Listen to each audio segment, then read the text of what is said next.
Assalamualaikum warahmatullahi wabarakatuh. Perkenalkan, saya Sofia Pramudia, Ketua dari Kelompok 2. Perkenalkan, nama saya Jibril Kantona dari Kelompok 2. Perkenalkan, nama saya Muhammad Sahril dari Kelompok 2. Perkenalkan, nama saya Gusti Salsabila. Perkenalkan, nama saya KHD. Kelompok 2 menjelaskan tentang perakitan dan pengujian produk. Saya yang pertama akan menjelaskan yaitu metode perakitan produk.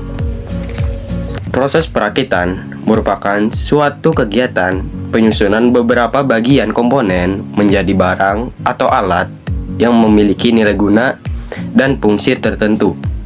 Yang pertama saya jelaskan adalah macam-macam penggabungan komponen. Yang pertama ada metode berurutan, yang kedua ada metode keseimbangan, dan yang terakhir ada metode bongkar pasang. Yang kedua saya jelaskan di sini adalah sifat komponen perakitan, yaitu metode perakitan yang dapat ditukar. Yang kedua, perakitan dengan pemilihan, dan yang terakhir adalah perakitan secara individual. Dan yang terakhir saya jelaskan sebelum pindah ke yang lain adalah sistem perakitan. Ada dua cara, yaitu secara manual dan secara otomatis. Saya membahas tentang perakitan keseimbangan dini. Keseimbangan dini adalah jalur penyeimbangan pasangan dari setiap status kerja pada berdasarkan kebutuhan waktu dan jenis produk yang dihasilkan perakit material pada keseimbangan dini. Bergerak terus secara satu. Manfaat keseimbangan dini. Manfaat dibagi sebagai berikut. 1. Meningkatkan efisien proses. 2. Menghindari kerakuman waktu mengganggu, mengurangi jumlah waktu proses perakitan. 4. Meningkatkan capaian target produksi, meningkatkan profit, dan mengurangi pemborosan. Permasalahan keseimbangan dini.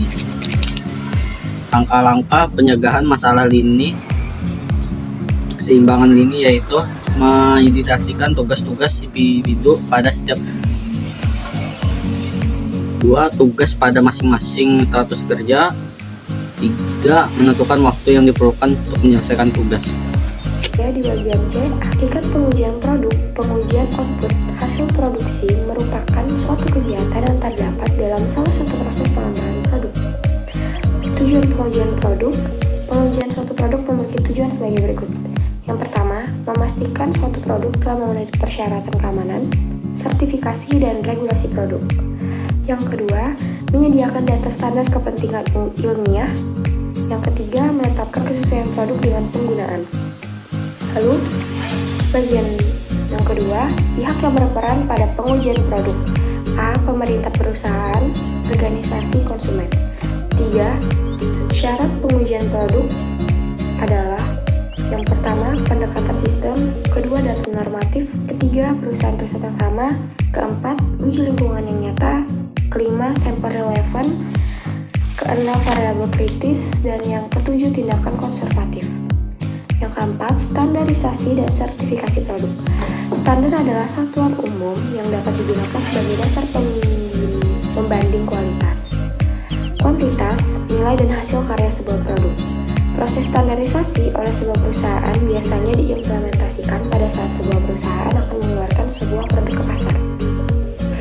Menurut Peraturan Pemerintah Nomor 102 Tahun 2000 tentang Standar Nasional Sertifikasi adalah serangkaian kegiatan penerbitan sertifikasi terhadap barang dan jasa.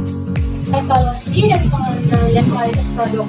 Evaluasi produk penting dilakukan oleh sebuah perusahaan supaya bisa memantau setiap komponen produk yang kurang sesuai untuk kemudian melakukan perbaikan guna menghasilkan barang yang bermutu.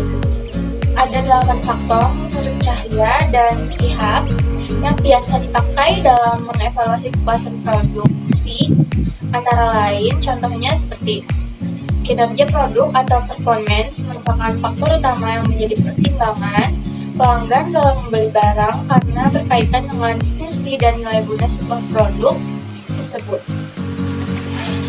Yang kedua, aspek tambahan atau features sebagai pelengkap sebuah produk yang menjadi pengendalian kualitas produk Menurut ISO 9000/2015, pengendalian produk merupakan rangkaian proses penilaian dan pengendalian produk dari sebuah proses produksi sebagai bagian dari manajemen kualitas yang bertujuan pemenuhan standar kualitas produk yang akan dihasilkan.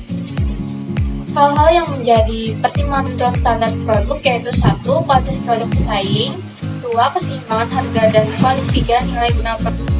Quality control, tujuan utama dari pengendalian kualitas adalah mencegah praktik penyimpangan proses produksi yang meliputi bahan baku, tenaga produksi, waktu produksi, ataupun kualitas barang yang dihasilkan.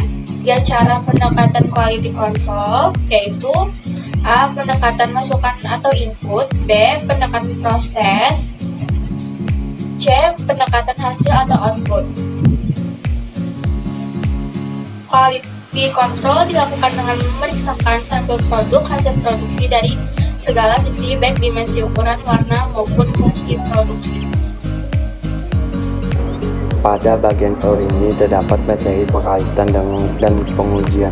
1. Perakitan dan pengujian pada bidang teknik pemesanan. Proses produksi pada bidang pemesanan sangat erat hubungannya dengan sistem perakitan. Sistem perakitan tersebut menggunakan barang-barang setengah jadi dari pekerjaan sebelumnya.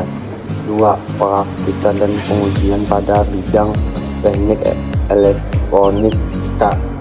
Program keahlian teknik elektronika merupakan salah satu bidang keahlian di sekolah menengah kejuruan yang selalu dekat dengan komponen-komponen elektronik yang kecil.